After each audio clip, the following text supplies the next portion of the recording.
Hello everyone, welcome to Ask Giri Physio Show, Episode 15, Season 2. Today the topic is Advanced Physiotherapy for Multiple Sclerosis. Why this topic? Because as you all know, I'm also a neurological physical therapist. We do see quite a bit of multiple sclerosis patients in the community, in our clinic as well. And most of them, they find us just through Google or online search. And some of them are referred directly from the neurologist and some of them from the family physicians as well. So today the objective of the topic is to tell what are the common things we find in multiple sclerosis patients, how to approach them, and also what are the different stages, how we approach it, what are the right things to do, and what are the new innovations in the field of neurorehabilitation which would help the multiple sclerosis patients. And that's the objective of the topic today. Let's get right in. And I'm not going to discuss different types of MS and a lot into the different kind of symptoms and everything, but that everybody knows, everybody who's diagnosed with the MS already knows those answers by their own research. So, physical therapy, what is the role in MS? As any other neurorehabilitation with multiple sclerosis, physical therapy plays a very important role in keeping the MS patient active and functional in the community, right? Doesn't matter what stage of multiple sclerosis you have. If your diagnosis is last week or last month or 10 years ago, or even we have patients before 20 years ago, we can still make a difference in your functionality and in your activity level in the community. So, fatigue, as you all know, is a very predominant symptom in multiple sclerosis. It affects everybody, and I always educate my multiple sclerosis patients that when you wake up in the morning, always remember that your fuel tank is 100%, right? And you have to pace your activities. You got to conserve your energy so that you are only draining maximum up to 80% of your fuel tank by end of the day. You should know that line, where is your 80%, and you stop it right there. Do not drain yourself to 100%, then the fatigue will be way too much to handle. So that's kind of a tip, really helps functionally for the MS patients, and you can kind of put it into use and see if it helps for you as well.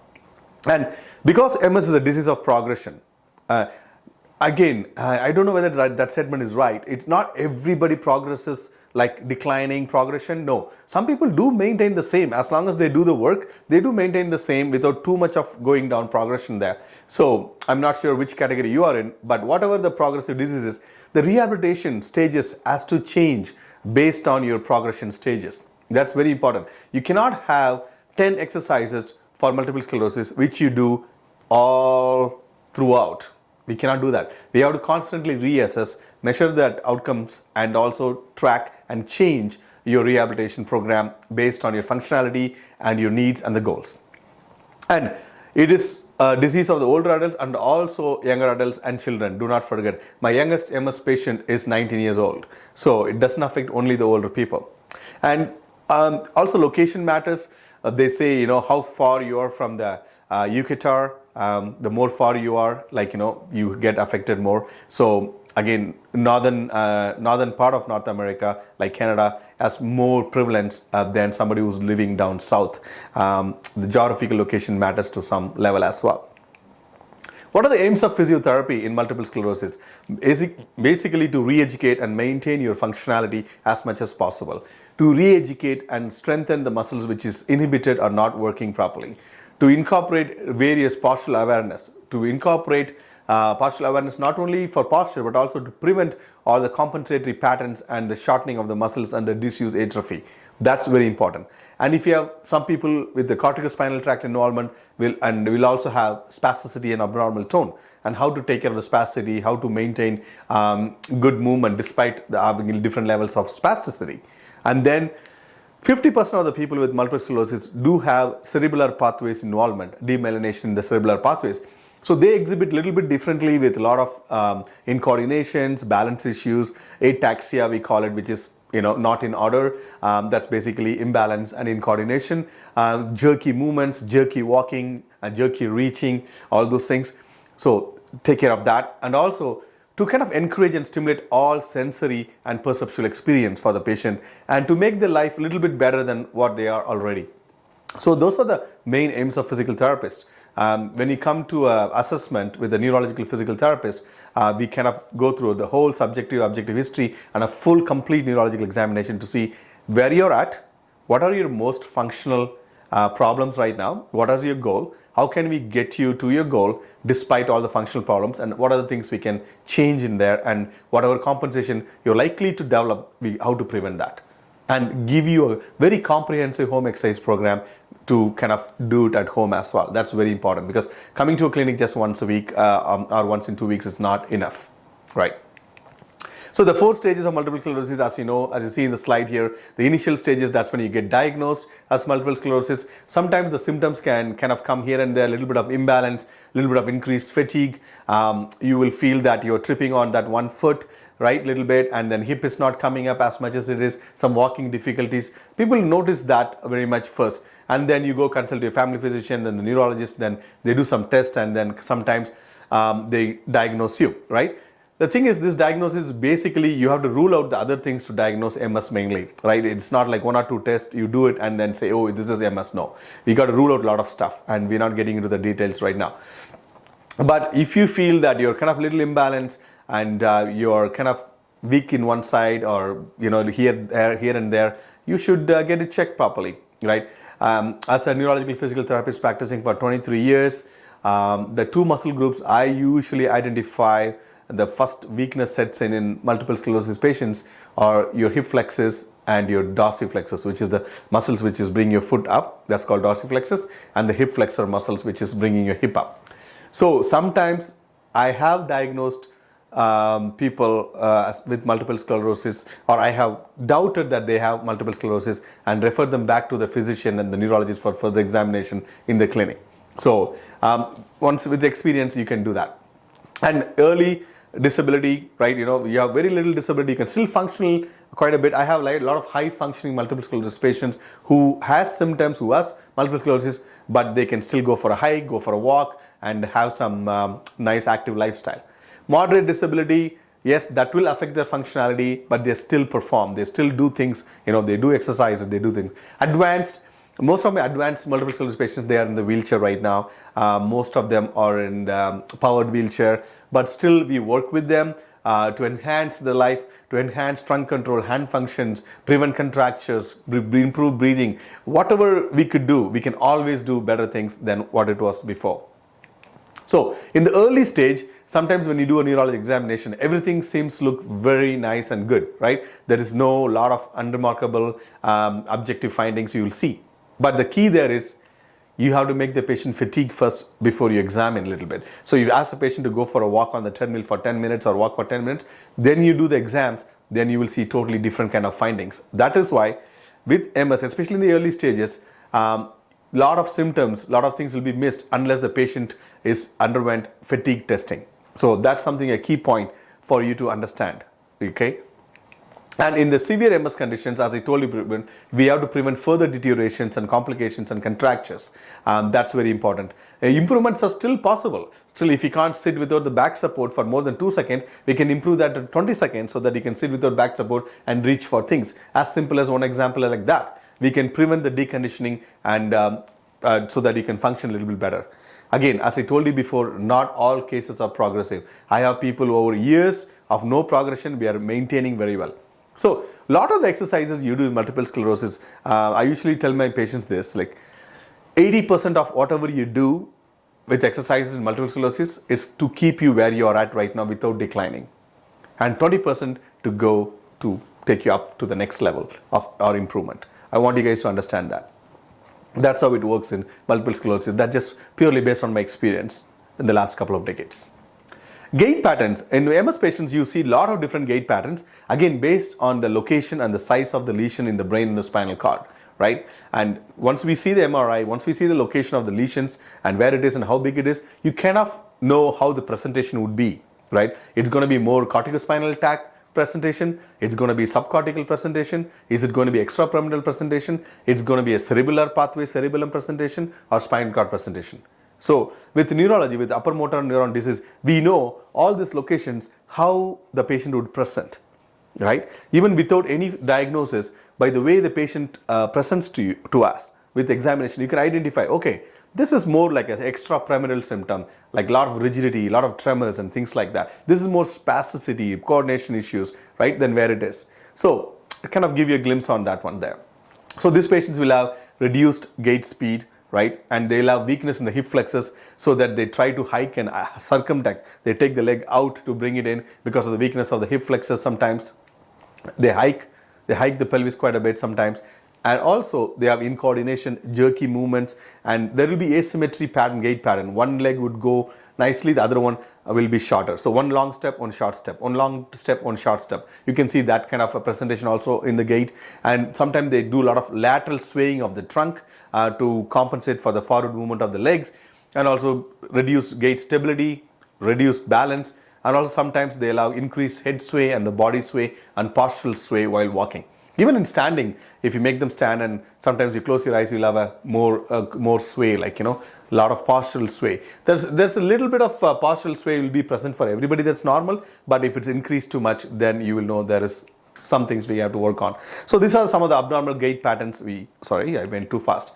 Abnormal gait patterns we see. And coming to walking aids, right, using of compensatory devices is important for the people for balance and to prevent falls and everything. But sometimes I feel those walking aids like walker and canes and wheelchairs are prescribed way too early for some of the MS patients, rather than improving some of the things, improving the gait balance and strength, and right away given a cane or walker or anything like that. So sometimes it can work the other way, right? You're kind of fastening your disability by immediately taking support without even working on it. But if it's mandatory, yes, definitely you need to have a walker or cane, but just not right away. And you just give yourself a chance to work with your exercises, work with your physical therapist, see if you can improve that, right? And then you can keep this as a safety backup. That's very important. Balance issues and falls, okay? So balance is a very important issue in multiple sclerosis, and it also gets worse when your body is fatigued or when your muscles are tired, right? So what we have to approach for that is graded balance retraining program. Like, it's not only for the MS patients, anybody who's older patients, older adults who have balance issues, you have to remember that it can be improved. There are lots of balance retraining program can be done based on where you're at. We can take you stage by stage up. And a lot of people will ask, what do you do for exercise? I go for a walk. Do you think walking is going to improve your balance? I'm sorry, no, it's not going to, right? Walking is good, but walking is not going to solve all your problems, especially in neurological rehab. And again, I always tell this sentence to patients, especially my neuro patients: walking will not improve walking. If you think so, it's wrong. Because if you have a abnormal gait pattern or walking pattern, you have to identify those factors and do certain corrective exercises and neuro rehab to work on those and integrate into the walking pattern. Just by walking more and more, you're not going to improve your walking. And very task-specific exercises we have to give. That's very important in neuro rehabilitation, with different balance components embedded in that, based on your goals, what you want to achieve, and based on your ability level as well. And we always track with outcome measures. We have tons of outcome measures for MS patients, where we kind of do a baseline scores, and then every 3 to 4 weeks we do repeat again, like Berg's balance scale, some objective, some subjective ones. Berg's balance scale, 5 times sit to stand, timed up and go, dynamic gait index, lower extremity functional scale, modified fatigue impact scale, shortness of breath questionnaire, lower extremity functional scale. I think I told you already that. There's a whole bunch of outcome measures we do, and we keep tracking that scores quite a bit, so that you know that you are making progress in that. Whatever we can't track, we can't measure. Whatever we can't measure, we can't improve, right? So functional training. So most of our neuro rehabilitation are functional training. We have 2 neurodevelopmental therapists in the clinics. Myself and my colleague Pranjali also, she's also a neurodevelopmental therapist. We underwent post-graduation program in neurodevelopmental therapy. Mine was 1 full year of post-graduation on neurodevelopmental therapy, where we use a lot of the Bobath techniques in neuro rehabilitation. It's not only for MS, for any kind of neuro rehabilitation, we do that. That's the bread and butter of neuro rehabilitation. And there are a lot of other things also, PNF and things we use as well. And functional re-education on the lower mat, a lot of exercises. We have to take you down to your lower level of developmental pattern and train there and integrate into the higher level. For example, if you're walking, your glutes are not firing, if you're not stretching properly, if you're not trying to bring the legs properly, we don't train you there in standing. We take you to the bed, take you to the mat, and working on your rolling first. Okay, and that will improve your walking. Just a small example how rolling can improve walking, and that's what I'm talking about, neurodevelopmental therapy. And there was also a nice podcast I was listening to the other day, how this guy after stroke, just by crawling regularly, how he got so much better. And it made headlines in a lot of newspapers as well, because he didn't train in standing. He went down bunch of levels to crawling, and the movement pattern training there, and how it improved his walking and how he got walking back. Okay, that's functional re-education and neurodevelopmental therapy. A lot of exercises, like very functional exercises, squats and bridges and step-ups, multi-directional things. Those are the things we target in our functional retraining. Strengthening is another thing. We have to strengthen the MS patients a little bit differently than a regular patients or a stroke patient or a Parkinson's patient. The training pattern is a little bit different. A lot of intermittent strengthening exercises will improve here. Few repetitions with a lot of recovery breaks, that's very important. And also not like a traditional like 3 sets of 10. I would say 10 sets of 3 with a lot of breaks in between. Also, when you design the strengthening exercise program, you have to make sure that doesn't increase the body core temperature more than 1 degree Celsius, because for MS patients, if that happens, the fatigue sets in very fast. So that's very important too. And a lot of low repetitions, high intensity, functional strengthening, as we talked before, is very, very important. Especially those groups like, your hip flexors and dorsiflexors. We don't do like individual muscle retraining in MS because that's not how the brain works. We train movement patterns, right? And not isolated muscle strengthening that much. And lower extremity weakness, as you know, when you fatigue, it's going to show more. For example, if you have, I call it fatigue-based foot drop. You might have very good foot movements. The foot will come off nicely when you walk first, but after you walk for 10 or 15 minutes, you will feel like that one foot is dragging a little bit. It's not coming off the floor really good. That is called fatigue-based foot drop. So if I do not fatigue you, I will not identify that foot drop. That sometimes is often missed in the examination, right? So weakness happens when the fatigue is more as well. So that's why we do intermittent exercises and also maximum strength training. Like we'll exercise a little bit on the higher loads, on the low repetition sometimes when the patient is full of energy. And we also tell them, when you come to the clinic, when you start before the exercise program, don't drain yourself too much. Don't go for grocery shopping. Don't finish a lot of housework. Then you start exercising. It's going to be hard for you to do that. So you have to pace yourself very well. Okay, now we're going to talk about some innovations. Bionas L300 Go is a functional electrical stimulation device, which is not very new for us because we've been using this for the last 10 years. I haven't prescribed an ankle foot orthosis in the last 10 years because after the Bionas came. So it's really helpful for our patients. We also adult patients and also pediatric patients using this, not only for MS, for anybody who has upper motor neuron foot drop. That means foot drop happening because of your compromise to the brain or the spinal cord. So this is a really great tool. This is not going to work when you have a peripheral nerve injury and affecting you, that particular dorsal peroneal nerve, which is causing a flaccid foot drop. It's not going to help that much. It's only for the foot drop which happens because of the compromise in brain and spinal cord. So this is the device right here, and we put the electrodes in here. It goes around your leg, and this is a control unit. This electrodes will stimulate the nerve which supplies your muscles, which is bringing your foot up. So every time you take your foot off, it stimulates the nerve and your foot will come off. So your foot doesn't drag when you walk. It's a great device, and a lot of our patients are using this. Not only MS patients, our stroke and spinal cord injury patients are using for gait training. There is a lot of evidence out there that comparing the exercises and FES, which is a functional electrical stimulation like Bionas, when they did the comparison, they had much more learning and outcome from the people who did exercise along with functional electrical stimulation. There's so much evidence out there in the research area and on that aspect. So it always helps to retrain the brain with neuroplasticity and neuromodulation. Both together helps better.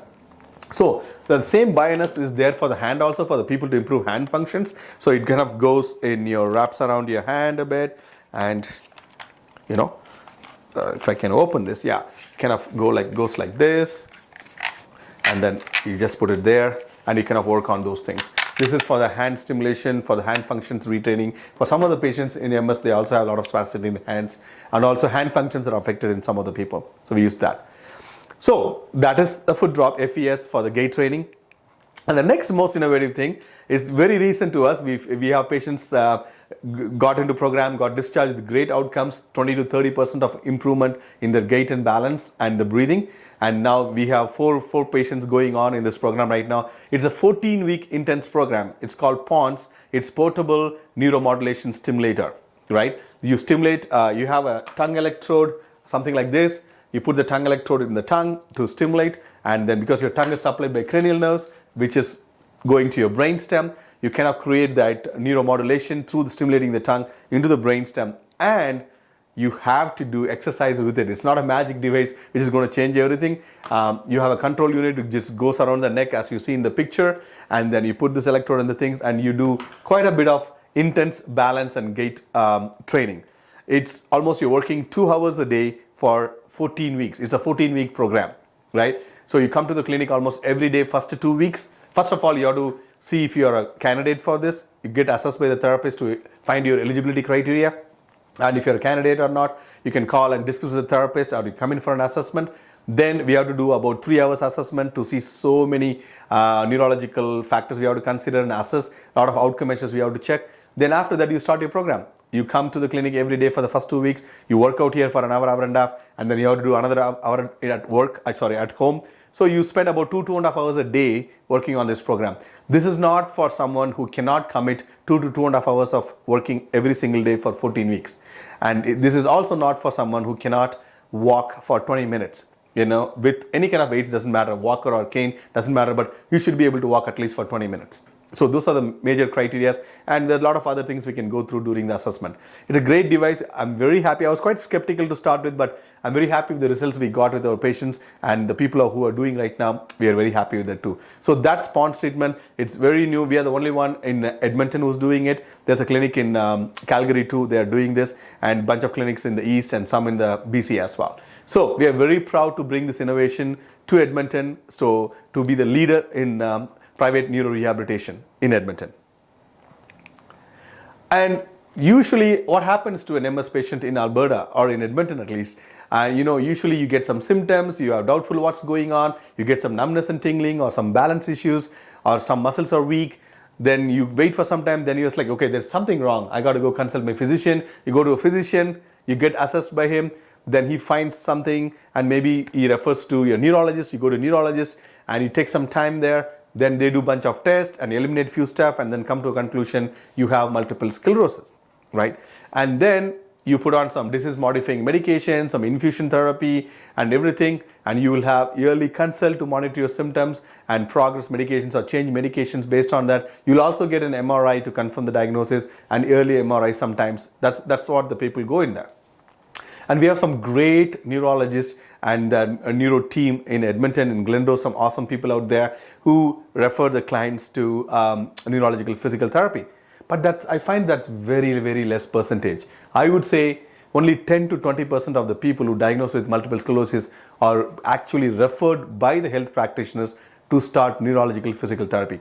That is a very disappointing and very frustrating for me as a neurological physical therapist, when you can make so many changes, functional changes, progressive changes, and measurable changes in your body and in your function. Why every MS patient is not referred for neurological physical therapy? That is my biggest frustration. I hope whoever sees this episode, if you're diagnosed with MS, if you're not referred for neurological physical therapy, please talk to your healthcare practitioners. Please find a neurological physical therapist and go get yourself assessed and start your exercise program right away.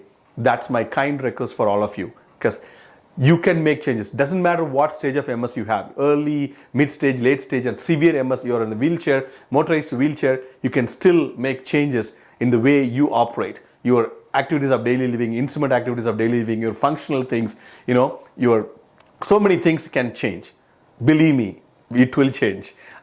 So that is my kind of take-home message for all of you who's watching this, and please take some help. And a small request for the neurologists and the family physicians: if you guys diagnose somebody with multiple sclerosis, please let them know to go see a neurological physical therapist for having individualistic assessment and individualistic exercise program and home exercise program, and also keep checking and progressing those things. Please educate them, please refer them. That is my kind request for you guys.